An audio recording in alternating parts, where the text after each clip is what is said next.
R K मुशायरा media. न घबराओ ऐ मुसलमानों, खुदा की शान अभी बाकी है। न घबराओ ऐ मुसलमानों, खुदा की शान अभी बाकी है। इस्लाम अभी जिंदा है, कुरान अभी बाकी है। ये काफिर क्या समझते हैं, ये काफिर क्या समझते हैं, जो अपने दिल में इतराते हैं। ये दुश्मनान इस्लाम क्या समझते हैं, जो इस्लाम को मिटाने की बातें करते हैं। अभी तो इस्लाम और कुफ्र का आखिरी मैदान बाकी है। मुअज़्ज़ज़ उलमाए किराम, काबिल कद्र दीनी भाइयों, बुजुर्गों और दोस्तों, रात का काफी हिस्सा गुजर चुका है और भरा और भरी हुई मजलिस और बैठक और जलसे की रौनक बिल्कुल उजड़ा सा नजर आ रहा है। चंद वो हज़रात जिनको शौक, तड़प, दीनी जज्बा, दीनी ख्वाहिश, दीनी तड़प, जिसके दिल में जागृति है, तड़प है, वो इस तड़प को लेकर बैठे हुए हैं। बाकी हमारी माएं और बहनें अल्लाह ही जानते हैं, चूंकि वो पर्दे के पीछे है, वो है या नींद में। और भाइयों की तरह उनको भी अपने घर और दर पे लेके जा चुका है। बुजुर्ग और दोस्तों, हम मुसलमान हैं, हमारा मजहब इस्लाम है, हम मुसलमान हैं। हमने ये नाम किसी से मांग के नहीं लिया, न भीख में लिया, न कहीं से चोरी करके ली। चूंकि इस्लाम का माना है फरमाबरदारी करना, और इस्लाम का ये भी माना है दूसरों को सुकून, अमन, शांति पहुंचाना, सलामती का पैगाम देना। इसलिए कि अल्लाह का नाम भी सलाम है, कि वो अपने बंदों को हर मुसीबत बलाओं से सलामती, चैन, सुकून, आफियत नसीब अता फरमाते हैं। इसी वजह से जब कोई मुसलमान एक मुसलमान से मुलाकात करता है, तो प्यारे नबी सल्लल्लाहु अलैहि वसल्लम का की सुन्नत और अल्लाह पाक का हुक्म यह है कि हर एक मुसलमान, चाहे वो अमीर हो, गरीब हो, पढ़ा लिखा हो, गैर पढ़ा लिखा हो, और सामने वाला भी चाहे जैसा हो, जहां का हो, लेकिन हो मुसलमान, उसको मालूम हो जाए तो उसको भी अस्सलामु अलैकुम व रहमतुल्लाहि व बरकातुहू, यानी तुम पर अल्लाह की हर मुसीबत परेशानी से सलामती मिले, और आप पर अल्लाह की रहमत और उसकी बरकतों का नुज़ूल हो, इस अल्फाज के साथ मिलते हैं। तो भाइयों, बुजुर्गों, दोस्तों, मुसलमान कहते हैं अल्लाह रसूल की बातों को मान लेने वाला, दूसरों को सुकून, चैन, अमन, शांति पहुंचाने वाला। और भाइयों, बुजुर्गों और दोस्तों, जिसका मजहब इस्लाम हो उसको मुसलमान कहते हैं। तो ये नाम हमने किसी से मांगा नहीं, न चोरी करके कहीं से लिए है, न भीख के तौर पर मांगा है, बल्कि हमें और आप, जिसने इस्लाम मजहब आसमान से जमीन पर उतारा, जो हमारा खालिक और मालिक है, उसने हमारा नाम कुरान मुकद्दस के अंदर मुसलमान रखा है। और हमें मुसलमान कहकर पुकारा है, मोमिन कह के पुकारा है। ये हमारा अल्लाह की तरफ से नाम मुंतखब शुदा है। आप मैं चंद बातें अभी बताऊंगा, अगर जानते हैं तो अच्छी बात, नहीं जानते हैं तो आपको आज जानकारी भी हासिल हो जाएगी कि इस्लाम एक कानून खुदाबंदी का नाम है। अल्लाह ने इंसान दुनिया में किस तरह जिंदगी गुजारेगा, किस तरतीब से, किस लाइन से, किस लेवल से अल्लाह ने कानून बनाकर, वो भी आसमान में बनाया और दुनिया में उसको उतारा कि इंसान जब दुनिया में जिंदगी गुजारेगा, बसर करेगा, तो वो महादेव के संत की तरह, आजादी के तरह जिंदगी नहीं गुजारेगा, बल्कि मैं उसका खालिक और मालिक और पैदा करने वाला, दुनिया में भेजने वाला हूँ। वो मेरे बनाए हुए कानून के मुताबिक दुनिया में जिंदगी गुजारेगा। उसी कानून का नाम मजहब इस्लाम है। और सुनो, सबसे पहले नबी हजरत आदम जन्नत से दुनिया में आए और वही आदम सबसे पहले इंसान और सबसे पहले नबी। तो जब वो इंसान हुए और ऊपर उठकर नबी हुए, जन्नत से दुनिया में आए, तो वो दुनिया से इस्लाम लेकर, यानी दुनिया में जिंदगी कैसे गुजारेंगे उस कानून को लेकर जन्नत से दुनिया में अल्लाह ने उन्हें उतारा। कहां उतारा? दुनिया में। दुनिया के किस हिस्से में? पुराना हिंदुस्तान,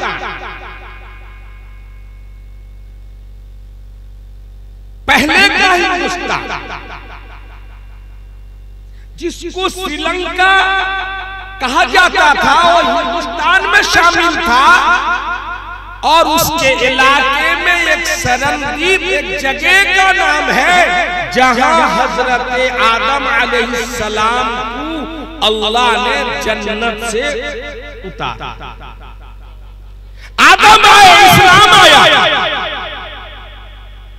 और इस्लाम बना कहां? जहन में रखिए, आसमान में आया, जमीन में लेकर आए आदम। कहां आए? हिंदुस्तान आए। तो मैं ये कह सकता हूं कि सिलसिलाए नबूवत, सिलसिलाए इंसानियत शुरू तो हुआ हिंदुस्तान की गोद से, और सिलसिलाए नबूवत मुकम्मल और कामिल और पूरा हुआ अरबस्तान की जमीन मुहम्मद सल्लल्लाहु अलैहि वसल्लम।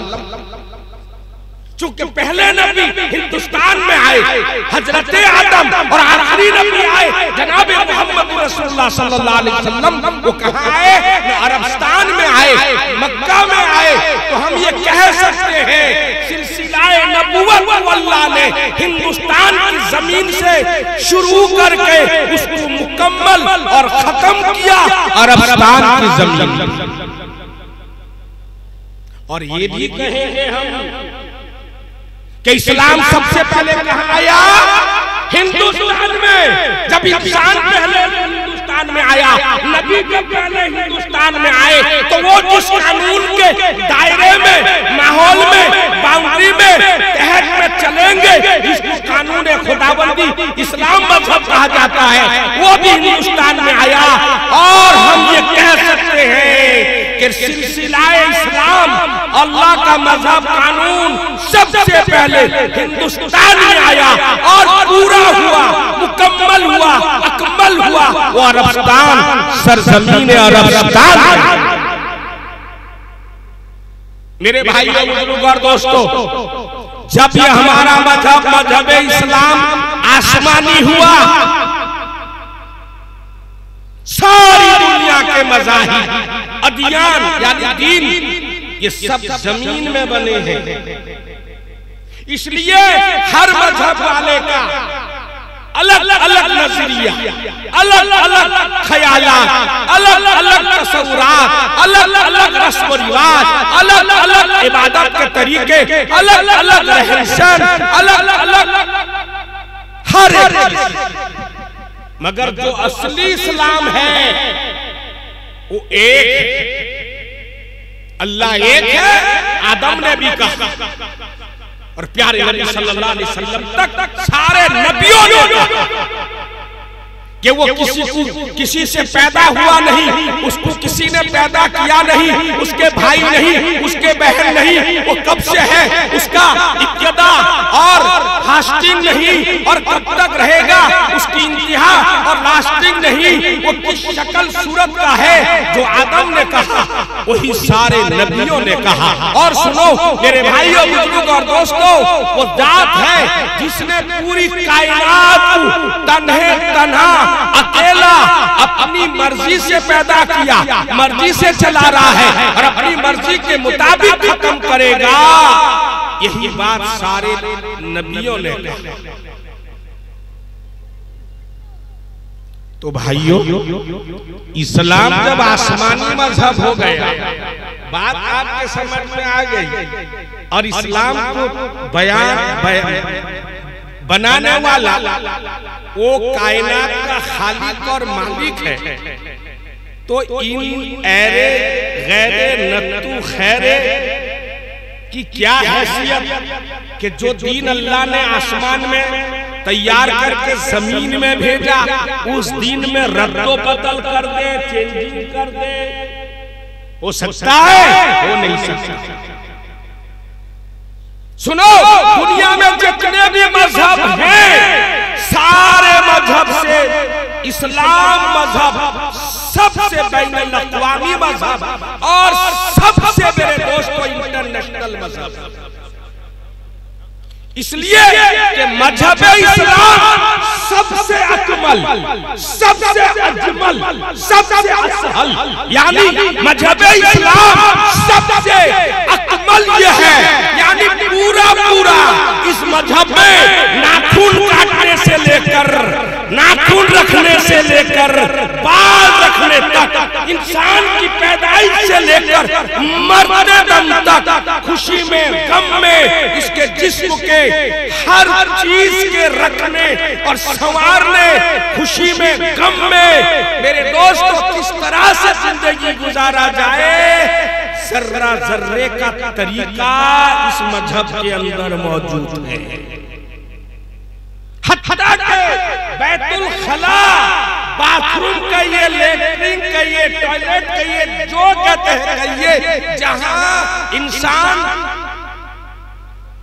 कज़ाए रफ़ा करता है, कज़ाए हाजत का रफ़ा करता है, यानी पेशाब पैखाना फिरता है, छोटा सा एक रूम की तरह बना हुआ है, पानी का इंतजाम है, लोटा है, साबुन है, जिसको आप बैतुल खला उर्दू में कहते हैं। उसके अंदर जाने का और जाकर बैठकर पैखाना फिरते हुआ किधर लोड देने का वो तरीका भी इस्लाम के अंदर मौजूद है, ताकि पैखाना खुलासा निकला जाए किस पैर से क्या पढ़ के। चूंकि हदीस के अंदर है कि शैतान इंसान के साथ हमेशा रहता है, मगर दो जगह वो इंसान, फरिश्ते हमेशा रहते हैं, दो जगह उससे जुदा हो जाते हैं, एक बैतुल खला के वक्त और एक तनाही में बीवी से खलवत के वक्त। लेकिन शैतान इन्हीं दो जगह में ज्यादा उनका बसेरा होता है। अगर कोई पैखाने से पहले दुआ पढ़कर पैखाने के अंदर बायां कदम रख के चला जाए, यूं आता है कि शैतान के हर तरह के खबासत से, गलत ख्याल आने से अल्लाह पाक उसकी हिफाजत करता है। हत्ता के इंसान तनाई में शादीशुदा इंसान अपनी बीवी के साथ किस तरह अपनी जरूरियात को पूरा करे, इस्लाम ने वो तरीका बताया। इसलिए मजहब सबसे अकमल, यानी पूरा पूरा, कोई कोना इसमें ऐसा नहीं, कोई विभाग ऐसा नहीं, कोई शोबा ऐसा नहीं, कोई डिपार्टमेंट, कोई ब्रांच ऐसा नहीं कि जिसके अंदर इस्लामी तौर और तरीका मौजूद नहीं। अजमल है, खूबसूरत है ये मजहब। कितना खूबसूरत। दाढ़ी और भी मजहब वाले रखते हैं, मोछे हम भी रखते हैं, वो भी रखते हैं, लिबास वो भी पहनते हैं, हम भी पहनते हैं। लेकिन हमारे दाढ़ी रखने में जो खूबसूरती है, मोछ रखने में जो खूबसूरती है, और अपने जिस्म की जो खूबसूरती है, वो किसी और मजहब में नहीं। देख लो दाढ़ी वाले कितने खूबसूरत। मोछे रखने का हुक्म है, लेकिन ज्यादा मुबालगा करो, जहां तक कई चीजें करो, अगर रखो भी इजाजत है, मगर लब पर न आए। मगर दूसरों के धर्म गुरु को देखो तो दाढ़ी इतनी लंबी, मोछ इतना लंबा कि खाना मुश्किल, ऐसा उठाकर ठूसते हैं खाना। बाबा बाल इतना कि उसके अंदर सुई तो छोड़ो, वो तो ऑल इंडिया फ्री है, इंटरनेशनल कीड़े हर आदमी के, जिसका लंबा बाल उसमें रहते हैं, खास करके औरतों के। लेकिन उसके अंदर कीड़े मकोड़े भी बासा कर देते हैं। और अगर धूप के दिन में बस में जाओगे, हाथ कट्टा गंजी अगर कोई पहना होगा तो उसके बगल में इतना इतना बाल होगा, घास जैसा हजारीबाग का जंगल, और बदबू ऊपर से छोड़ी। मगर इस्लाम के अंदर यह है कि हर हफ्ते मोछ कटवाओ, नाखून बनाओ, और जहां जहां गलाजत की बाल है उसको साफ करो। अंदर खूबसूरत, बाहर खूबसूरत, लिबास खूबसूरत। वक्त नहीं तफसील के लिए, अगर एक आदमी को पैर से लेकर सर तक टोपी लगाकर खड़ा कर दो, उससे टोपी पहले खोलो तो दाढ़ी, पायजामा, कुर्ता, दाढ़ी बगैर टोपी के थोड़ा खराब लगेगा। कुर्ता उतार दो, पायजामा गंजी उससे भी खराब और लगेगा। पूरा गंजी उतार दो, सिर्फ एक लुंगी पायजामा पहना दो और भी खराब लगेगा। यानी जितना नंगा होगा उतना खूबसूरत होगा। और इस्लाम ने इबादत में मर्दों के लिए, औरतों के लिए कहा कि तुम नीचे से लेकर निस्फ साक से लेकर सर तक ढाक लो, क्योंकि इसके अंदर खूबसूरती है। आज मैं आपसे कह रहा हूं, एक इंसान को नंगा खड़ा करो, एक इंसान को कपड़ा पहना कर खड़ा करो। दूसरे मजहब में नंगा इबादत है। बाबा लोग देख लो, मेरे मजहब में नंगा हराम है। हत्ता के प्यारे नबी सल्लल्लाहु अलैहि वसल्लम जब बाहर गुस्ल फरमाते तो साहबा पर्दे का पर्दा कर लेते चादर वगैरह से। जब आका नहा लेते, कोई साहबा गुस्ल फरमाते तो मेरे आका और दूसरे साहबी को बुलाकर चादर उसको भी घेर लेते अपने खादिमों को पर्दे के साथ नहला। तो इसके अंदर खूबसूरती है। इस्लाम मजहब कामिल है, अकमल है, और अजमल यानी ब्यूटीफुल, खूबसूरत। असहल है, सोजा, आसान। ये जितने बैठे हैं ये नंगे पंडे नहीं है, इनकी बीवी नहीं, जैसे और मजहब के अंदर बाबा लोग हैं शादी करेंगे नहीं, बल्कि छूट के चाहे 1 2 3 इंडिया में जितना नारी दर्शन करे, लिस्ट नहीं देखते हो, मगर सामने ओ शादी मुहाफात, चिकन हराम, मटन हराम, सुखवा ना जाए, बिसन तो क्या, प्याज लहसुन भी खाना, बिना रसुनो प्याज रे भोजन प्रस्तुत, उसमें भी गुण है, और छूट के सब खा ले। मेरे मजहब में ये नहीं है। शादी दमखम है, इंसाफ बराबर कर सकते हो। 1 2 3 4 अगर इंसाफ नहीं किए तो जहन्नम में लगेगा पिछवाड़े पे पहाड़। कमाओ 1 दर्जन 2 दर्जन 5 दर्जन जितना दर्जन सप्लाई कर दो सऊदी पूरी दुनिया के अंदर। लेकिन तुम वली बन सकते हो। अरे हंसते हो, सुनो, बर्दाश्त कर सकोगे? गौस पाक का नाम जानते हो? मैं बाली विश्व में देखा हूं, बचपन में डारे वाली डारा बजाकर कहानी गाती थी माँ बहन सुन। क्या भूल गया था? बुजुर्गों से पूछो कितना बिदअत हो रहा था।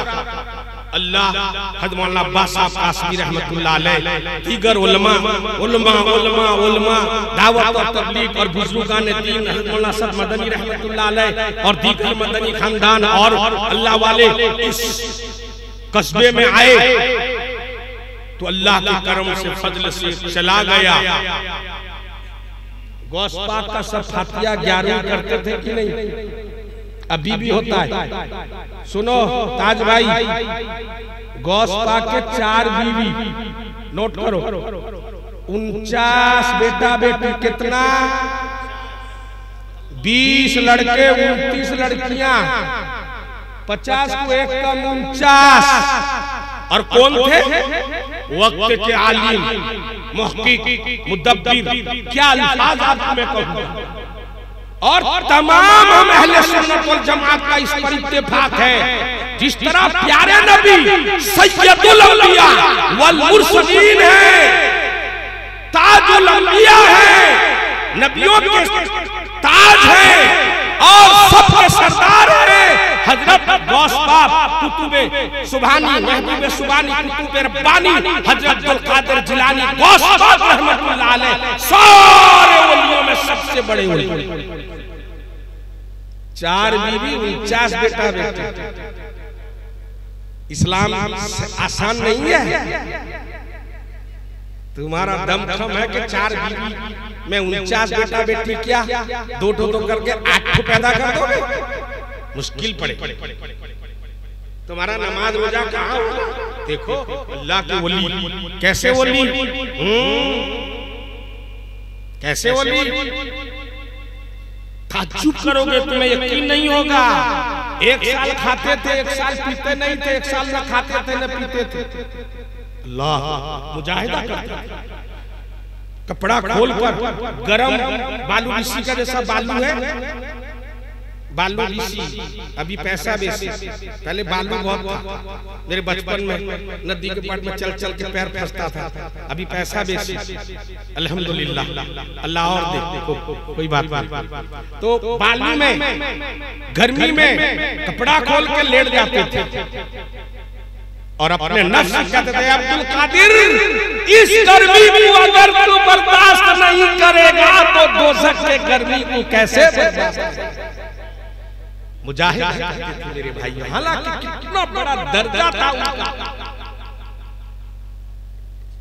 माँ वली, बाप वली, नाना वली, बाप अबू सालेह जंगी दोस्त रहमतुल्लाह अलैह, नाना अब्दुल्लाह सफी रहमतुल्लाह अलैह, बाप वली, माँ वली, खानदान अल्लाह के दोस्त वली अल्लाह पीर।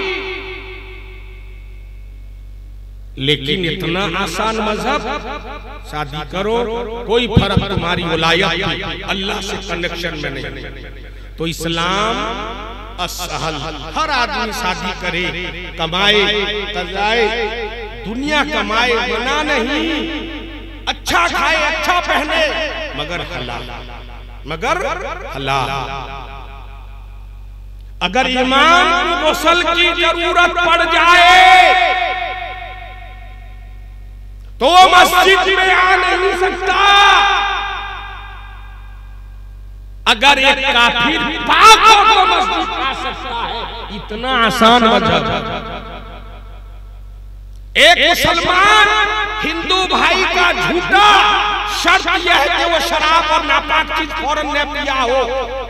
उसको मालूम है काफी देर से होटल में बैठा है, अब वो पानी पीकर छोड़ दे तो उसका झूठा पीना जायज है। क्या मौलाना मगर एक मुसलमान शराब पिया, ताड़ी पिया, हुस्की पिया और पिया, फिर गिलास में पानी पिया, मुसलमान होने के बावजूद उसका झूठा पीना हराम है, क्योंकि अभी अभी वो शराब पिया है। गिलास पानी सब नापा। इस्लाम कहिए, इस्लाम अजमल अकमल अजमल असहल है। और एक बात बता दूं आप सुनेंगे ना? अरे सुनेंगे ना, कोई बात नहीं, हमें कोई फर्क नहीं पड़ता है कि खचाखच भरा रहे कि 4 आदमी बैठे रहे। हमको तो अल्लाह का पैगाम पहुंचाना है। जिसके किस्मत में रहेगा उसको मिलेगा, जो सोया वो खोया, जो जागा वो पाया। सुनो, दुनिया में हर एक मजहब है, हर मजहब सही रास्ता बतलाता है, चाहे वो जमीन में बना हो। उसके उसूल कुछ ऐसे हैं जो इस्लाम मजहब के मुताबिक है। मसलन झूठ मत बोलो, या अय्युहल्लज़ीना आमनू तक़ुल्लाह व क़ूलू क़ौलन सदीदा। ऐ ईमान वालों, अल्लाह से डरो और जब बातचीत करो सच सच दगल कसर, हकीकत के खिलाफ झूठ करते, हकीकत के खिलाफ बोल, हकीकत के मुताबिक बोलना सच। जैसा हुआ है कि इसने इसको गाली दिया, इसने इसको तमाचा मारा, फिर उसके बाद है नहीं वो कुछ ही खाता नहीं, वो आके तमाचा मारा। या गांजा और अफीम पी के आया था ना, भांग पी के आया था लस्सी के दुकान पर। वज्तनीबु कौल ज़ूर, झूठी बातों से इज्तनाब और परहेज। हर मजहब, इस्लाम पहले कह दिया, बाद में दूसरा मजहब का।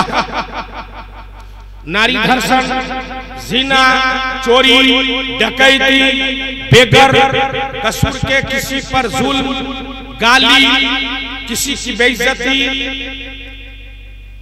शराब पीना, मद खाना, ये सब गुनाह हर मजहब के अंदर कहा जाता है।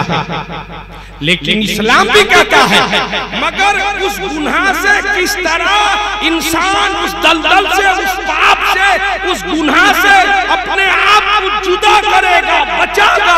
इस्लाम के अलावा कोई उसका रास्ता तरीका नहीं बताता। सब कहते हैं गुनाह,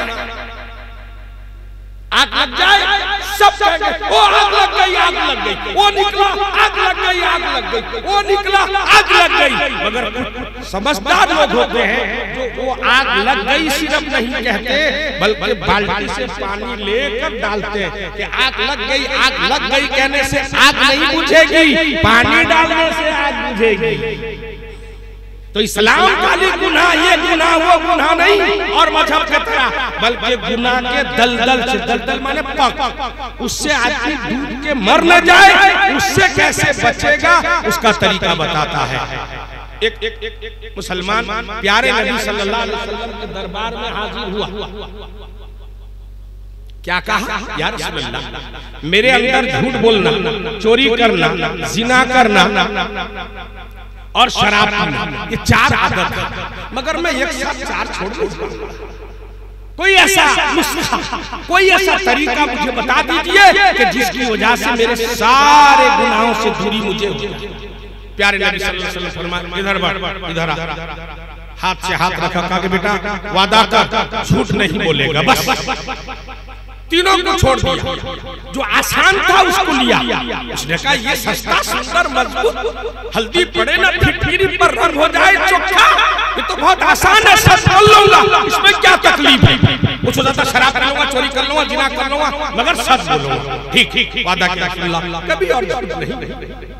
आई गई चला गया। अब जिसकी आदत है, कभी कभी आदत इंसान को मजबूर करता है उसको गलत रास्ते पर लेने के लिए। अब क्या हुआ? अब रात की तन्हाई में उठा, थोड़े लोग सो गए, दुकानें बंद हो गई, कुछ लोग जागते रहे, शराब की दुकान में गया, थोड़ी दूर गया था, ख्याल पैदा हुआ, अरे कहाँ जा रहा हूँ? शराब पीने। और जब प्यार में भी सल्लल्लाहु अलैहि वसल्लम के पास जाऊंगा, अब दो बात, या तो सच कहूंगा या झूठ। पूछेंगे रात कैसे गुजरी? अगर मैं कहा शराब पिया था तो 80 कोड़ा भरे मजलिस में मेरे पीठ पे लगे, क्योंकि उस जमाने में शराब पीने वाला का 80 कोड़ा।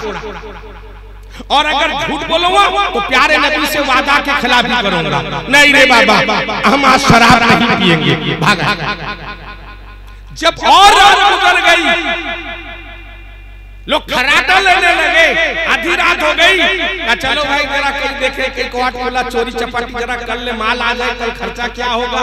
चला, कदम बढ़ाया, फिर याद आया हुजूर पूछेंगे रात कैसे गुजरी? अगर मैं वहां चोरी किया था तो अगर माल उतने हिसाब से होगा तो हाथ काटा जाएगा, शर्मिंदा होगा, और झूठ बोलूंगा नहीं, क्या कि तौबा हम तो चोरी नहीं करेंगे। आ गया, सो गया, रात गुजर गई। फिर जब तीन पहर गुजर गया, लोग पूरा घनी नींद में सो गए, पूरा गाढ़ नींद में सो गए। अब उसका नफ्स उसको उभारा कि चलो भाई कहीं जरा से गलत काम कर ले, सब पड़े हुए गरम का दिन, जरा से कहीं संत की तरह मुंह मार ले। अरे हुजूर जब पूछेंगे रात कैसे गुजरी तो कहूंगा मैं ज़िना किया था, तो फिर पत्थर का मार खाना पड़ेगा मजनू की तरह भरे मजलिस में। झूठ तो बोलूंगा नहीं, आगे अल्लाह मेरी तौबा। चंद दिन के बाद हुजूर के दरबार में पहुंचा, फरमाया या रसूलल्लाह सल्लल्लाहु अलैहि वसल्लम, मेरे माँ बाप आप पर कुर्बान हो, आप कैसे रूहानी डॉक्टर हैं, 4 चीज एक चीज के छोड़ाकर 4 चीज से निजात दिया और उस दलदल से निकाल दिया, मेरे माँ बाप आप पर कुर्बान। इस्लाम ने तरीका बताया। इतना नहीं, एक नौजवान आया, रिवायत के अंदर मौजूद है, साहबा को चीर फाड़ कर आया और सामने बैठ गया और कहने लगा या रसूलुल्लाह सल्लल्लाहु अलैहि वसल्लम आप इजाजत दीजिए, मैं लोगों की बहू बेटी बीवियों से मैं जिना करूंगा। साहबा कांप उठे, इसकी इतनी हिम्मत, ये हमारे आका के सामने, अल्लाह के प्यारे लाडले चहीते नबी के सामने इतनी बड़ी गुस्ताखी के कलिमात बोल रहा है, अल्फाज बोल रहा है। साहब आप तैयार थे कि इसकी गर्दन को उड़ा दे। आका ने सबको हाथ के इशारे से रोका और कहा कि उस नौजवान को सामने लाओ। नौजवान सामने आया और मेरे आका ने पूछा बेटा क्या कह रहे थे, उस बात को दोहराओ। उसने उस बात को दोहराया कि या रसूलल्लाह मुझे इजाजत दीजिए, मैं गलत काम करूं। मेरे आका ने फरमाया बेटा तेरी बीवी है? कहा कि हाँ। तेरी माँ है? कहा कि हाँ। कहा तेरी बेटी है? कहा कि हाँ। तेरी बहन है? फरमाया हाँ। कहा कि बेटा कोई आदमी अगर गैर मर्द तेरी माँ से मुंह काला करे तुझे कैसा लगेगा? फरमाया या रसूलल्लाह हरगिज़ बर्दाश्त नहीं करूंगा, उसको जान से मार दूंगा। फिर हुजूर ने कहा अगर तेरी बीवी के साथ करे, कहा कि उसका नक्शा बिगाड़ दूंगा। कहा अगर तेरी बहन के साथ गलत काम करे तो बर्दाश्त करेगा? फरमाया या रसूलल्लाह उसको पीस काट के दरिया में मार दूंगा। फरमाया तेरी मासूम बेटी जवान के साथ अगर कोई गलत काम करे, फरमाया या रसूलल्लाह उसको काट के पीस करूंगा, राख में आग में जलाकर उसके राख को उड़ा दूंगा, उसको जान से चबा के खा जाऊंगा। मेरे आका ने फरमाया ओ नौजवान तू तेरी बेटी से कोई गलत काम करे, तेरी माँ से, तेरी बहन से, तेरी बीवी से कोई गलत काम करे, तुझे तेरी गैरत गवारा नहीं करती है। अब तू जिस मुंह से जिस औरत से मुंह काला करेगा, ए बेटा वो किसी की बहन होगी, किसी की बेटी होगी, किसी की बीवी होगी, किसी की माँ होगी, वो तुझसे बर्दाश्त करेगा कि उनसे मुंह काला करे। इतना कहना था। फरमाया रसूलुल्लाह सल्लल्लाहु अलैहि वसल्लम मुझे माफ कीजिए, मेरे सीने में हाथ रख के मेरे लिए हिदायत की दुआ। यह है इस्लाम कि जो सिर्फ गुनाह गिनवाता नहीं, गुनाहों से बचाने का रास्ता भी बताता है। अब सुनो, लंबी बात करने का मौका भी नहीं है, अब तो शायद साहब सुनने के लिए आप बैठे हैं। इस्लाम जो मजहब है, इस्लाम क्या है? ईमान हदीसे जिब्राइल से साबित हुआ है। ईमान उन चीजों को कहते हैं कि जो बीन देखे हम और आप यकीन करते हैं उसका नाम ईमान है, उसी को जुबान से अदा करे तो इस्लाम हो जाएगा। और हुजूर पूछा था जिब्रील अमीन से इस्लाम मल इस्लाम, तो उन्होंने बताया था जो इस्लाम की 5 चीजों पर बुनियाद रखी गई है। और एहसान पूछा था, 3 सवाल, एहसान किया, ईमान किया, इस्लाम किया। तो हुजूर सल्लल्लाहु अलैहि वसल्लम को जिब्रील अमीन ने जो जवाब दिया था उससे ये बात मालूम हुई कि ईमान का जगह दिल है जो यकीन से बदलता है। दिल देके हम मानते हैं इसलिए हमको मोमिन कहते हैं। और इस्लाम वो अमाल ज़ाहिरा है जो ज़ाहिरी तौर पर, ये जलसा इस्लाम है, ये मस्जिद इस्लाम, ये मदरसा इस्लाम, ये मकतब ये इस्लाम, ये दाढ़ी टोपी, ये नातिया कलाम, ये जलसा जुलूस, ये पर्दा, ये बुर्का, ये शरी लिबास, ये नाखून काटना, नाखून रखना, ये हजामत होना, हर हफ्ते होना, ये सारे हाथ जका की सारी चीजें जो आंखों से नजर आती है, ये है इस्लाम। अल्लाह का वादा है, रसूलुल्लाह का वादा है, इस्लाम कयामत तक बाकी रहेगा। क्या आपका अकीदा नहीं है कि नहीं? ईमान चला जाएगा, मान अगर नहीं है तो अकीदा बना। क्योंकि अल्लाह का हुक्म, रसूलुल्लाह का फरमान, अल्लाह का कुरान ये ऐलान करता है कयामत तक इस्लाम बाकी रहेगा। तो मैं पूछता हूँ इस्लाम किस चीज का नाम? क्या गांधी मार्ग के 500 टंकिए का नाम इस्लाम है जिसको समेट कर लेके स्टेट बैंक में रख दोगे, कनाडा बैंक में रख दोगे, कयामत तक तुम्हारी नस्ल उसको रखी रहेगी और दावा करोगे हमने इस्लाम की हिफाजत, इस्लाम कयामत तक हमने रखा है बैंक में ना, या तिजोरी में भर दोगे? नहीं, इस्लाम तो ज़ाहिरी अमाल को कहते हैं। वो मुसलमान के बदन में नजर आएगा, चेहरे में नजर आएगा, जिस्म में नजर आएगा, जुबान में नजर आएगा, उसके अमाल में, उसके किरदार में, उसके अफ़ाल में, उसके गुफ्तार में, उसके चाल में, उसके ढाल में, उसके शादी में, उसके खतने की मजलिस में, अकीके की मजलिस में, गम में, खुशियों में, हर हाल में वो नजर आएगा। यानी इस्लाम वो चीज है, मुसलमान उसको अपना ओढ़ना बिछोना बनाएगा। तो जब इस्लाम क़यामत तक बाकी रहेगा तो जो इस्लाम को अपना ओढ़ना बिछोना बनाएगा उसको तो मुसलमान कहते हैं।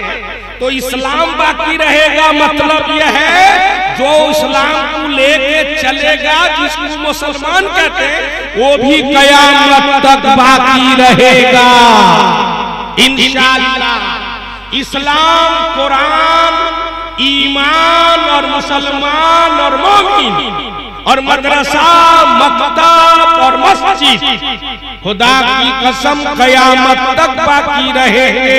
चूंकि अल्लाह ने कुरान की जिम्मेदारी लिया है, हम इसको उतारा है, हम इसकी हिफाजत करेंगे। अल्लाह हिफाजत का जिम्मा लिया है, अल्लाह खुद आकर हिफाजत नहीं करेंगे। अल्लाह फरमाते हैं हम रोज़ी देते हैं, इसका मतलब ये नहीं कि अल्लाह पाक अटैची में रुपया भर के ला के बालू बीसी में लाकर बालू फैला देते हैं और बालू बीसी वाले जाके सुबह सुबह बटोरते हैं। नहीं, उनको सऊदी जाना पड़ता है, अहमदाबाद जाना पड़ता है, मस्कत जाना पड़ता है, कुवैत जाना पड़ता है। बेचारे 2-2 साल माँ बाप भी बच्चों से दूर रहकर तब पैसा कमाते हैं। अल्लाह कहते हैं मेहनत तुम किए, रोजी हम किए, लेकिन ये हम दे रहे हैं। हम का मतलब ये है तुम्हारे थ्रू से तुमको देंगे।